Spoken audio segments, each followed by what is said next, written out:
Welcome to episode 4 of Build, Grow, Exit, a Prospera Ventures series. My name's Spencer. And I'm Bianca. Let's get started. In this episode, we're going to talk about the real reason that you sell your business. There's a common misconception that the finish line is when you sign the papers at the closing table and you get that check, proverbial check, wired to your bank account. But is that really the finish line? Now that you understand the entire sales process, we'd like to make sure that you're planning ahead and thinking about the future. So let's start with the end in mind. Many business owners focus solely on the transaction, but there's a real goal beyond that. Why are you selling in the first place? And are you really thinking about what your life is going to look like afterwards? A successful exit is not just about the numbers or how much money you're going to get out of it. It's what you're going to do with your time, your newfound wealth, liquid wealth, and your identity after the sale. There are so many of us entrepreneurs who tie who we are to what we do. Our business is our baby. We've built it from nothing into something, and that's what we focused on for the last however many decades. So what is it going to look like after you sell?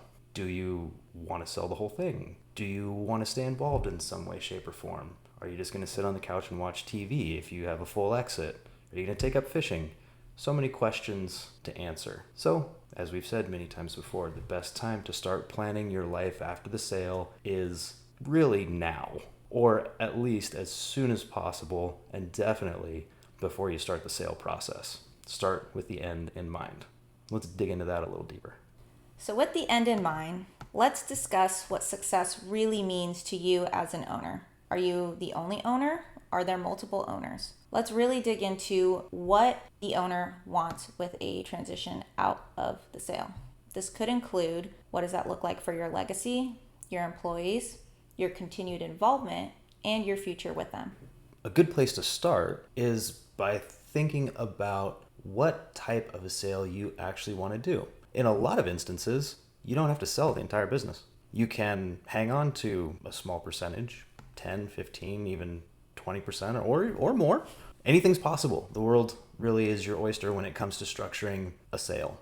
And, I think it's an interesting thing to reflect on and do a little bit of soul searching about.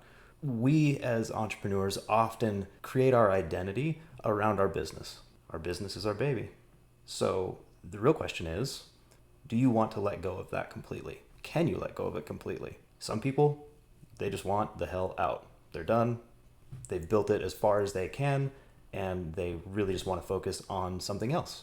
Okay, if you want to focus on something else, that's great. But what is that something else? What are you going to do with your time, and how are you going to define who you are and what you're about after you part ways with the thing that you've built and devoted your life to over the last decades? I'm assuming it's multiple decades, but, fill in the blank for whatever your situation is. But like I said, you don't have to sell the whole thing. If you still want to stay involved and maybe even participate in the upside, if you're selling to, in particular, a strategic or a trade buyer who's planning on taking the business to the next level, which is very often the case, then maybe you want to hold on to some of it and stick around in a consulting capacity. That way you feel like you still have some input and are not only attached to that beautiful baby that you've built over the years, but you also get to participate in the upside with what the new owner is going to build on the foundation that you've already created. So think long and hard about that. I think it's something we as entrepreneurs don't spend enough time soul searching on.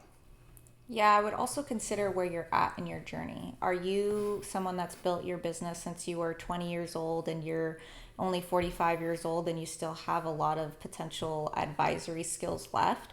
Or have you reached your 60s and 70s and it's just easier to cut ties and make it very clean? I think a lot of people like to give back to the community, like to give back to the people that are going to be filling in shoes. And so think of that partial exit potentially as even an advisory role, right? Because you already have this knowledge from the decades that Spencer mentioned. And so it might be worth being able to help them strategize moving forward, since you learned stuff 10, 20, 30 years ago that maybe they wouldn't have known if they weren't in the industry previously. And another piece of the puzzle to think about is, who are you selling to? I mentioned a couple of the potential. There are trade buyers. So as a bigger company that's in your industry going to buy your company as a bolt-on to their operation? Or is it a private equity firm who's either going to, well, it depends. If it's a private equity firm, make sure it's a good one.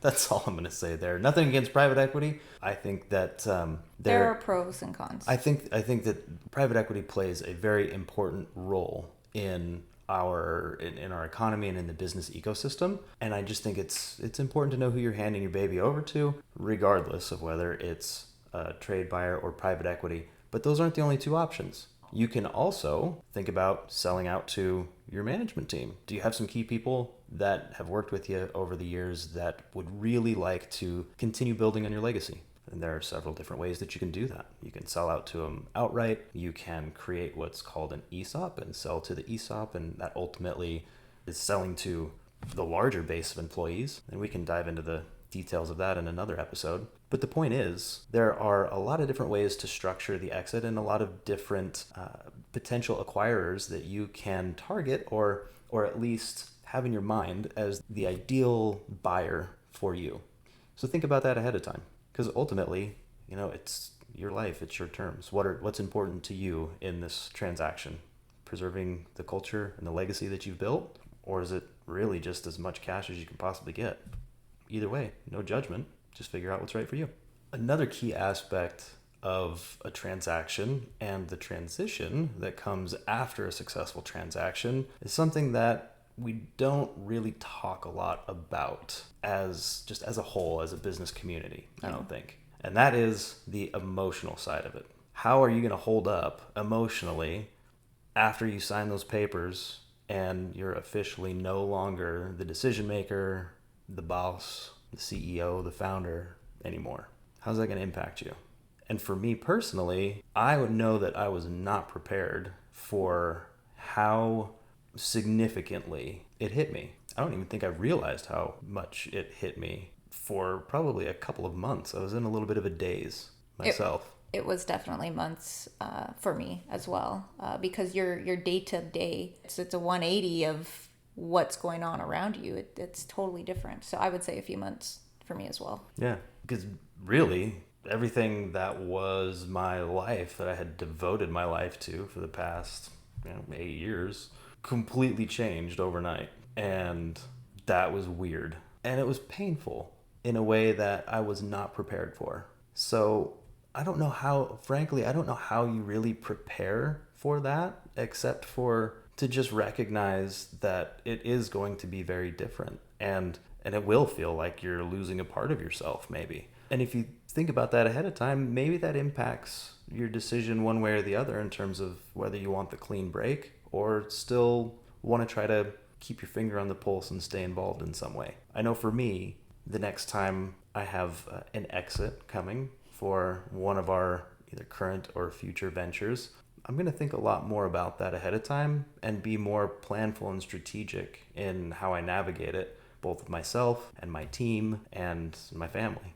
Yeah, I think for me, one of the most jarring things is that when the transition happens or a transaction happens of sorts, and you know that there's a quote unquote exit or end date, so to speak, where your email's getting turned off, your phone extension's getting turned off, it's very jarring to go the next day and be like, oh, I don't have that email to check anymore. Or, oh, the person who used to report to me, like there's not that same standing meeting. And so that's the jarring piece, I think, because you realize that literal day to day is gone. And now you're like, wow, what do I get to do with my day, right? And if you didn't previously think about it in terms of like, I already have my golf lesson set up, I already have, I'm going on a trip. If you don't have things to be excited for, it puts you in a bit of a rut. And that can be very hard to come out of, and especially having like a good community around you to kind of uplift you and find something new and exciting. Thankfully for me and for Spencer, we kind of had each other to lean on a little bit so we could empathize what we were going through. But it's one of those things that I think trying to be vulnerable and be like, wow, this kind of sucks, it's a real thing, because you don't realize it, and like it's coming, but if you don't have that something lined up, and thankfully we had something lined up, but getting the new groove, the new day to day, the new what am I doing with my life, it took time. And so being able to just say it's going to be a little bit jarring at first, and like Spencer said, it's about, are you taking that full 100% exit out, or are you transitioning in phases? I think I'd probably do the same as you said, in terms of like take it in phases and strides of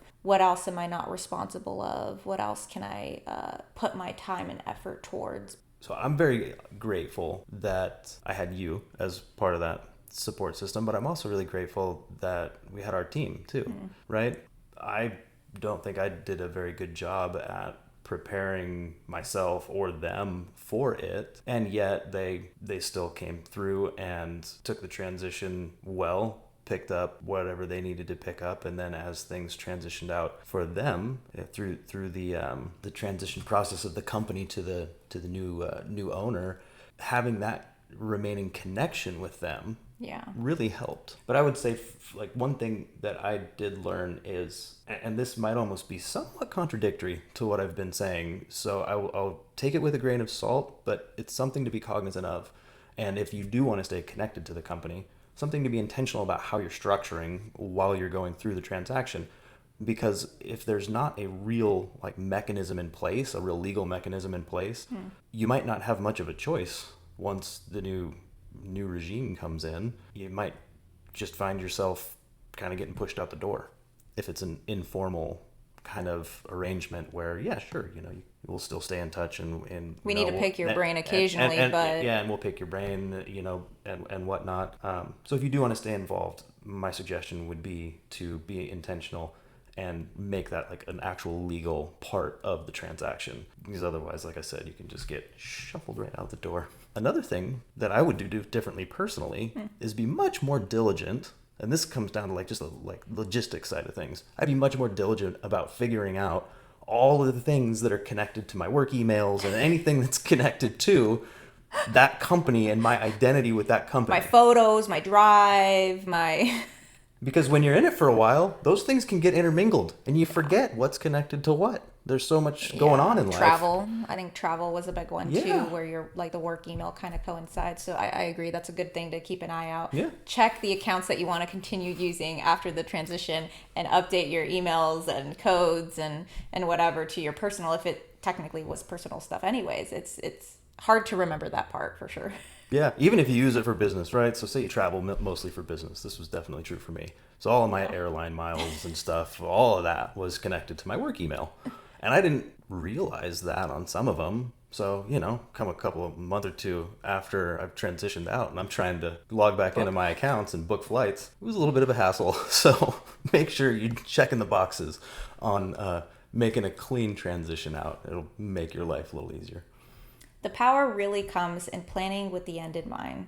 Like we said from the beginning, understand where you want to go. And that means starting with a vision and sit down and write it down weekly. Put it on your calendar. That's something we have to do or we won't see it. And just sit down and map out what you think you want, what you're looking for. And that doesn't necessarily mean that that's what's going to happen, but at least you have an idea of what you're looking for and how you're wanting the process to go. It's about what you want for your business. Imagine starting with the end in mind and being able to get to that point in 2 years, 3 years, 5 years, or less time. If anything, book a consultation and we can go through some of these exit questions and strategies with you. If you think you'd like to work with us and qualify your business in the link below. We look forward to seeing you next time, and in the meantime, if you have questions, feel free to leave them below and we'll get right back to you. And don't forget to like, subscribe, hit the notification bell. It really does help not only make us feel better for putting out the content, but it helps other people see the content and get some value from, well, hopefully get some value from what we're sharing. Until next time, ciao. It's a new thing we're trying. We'll see.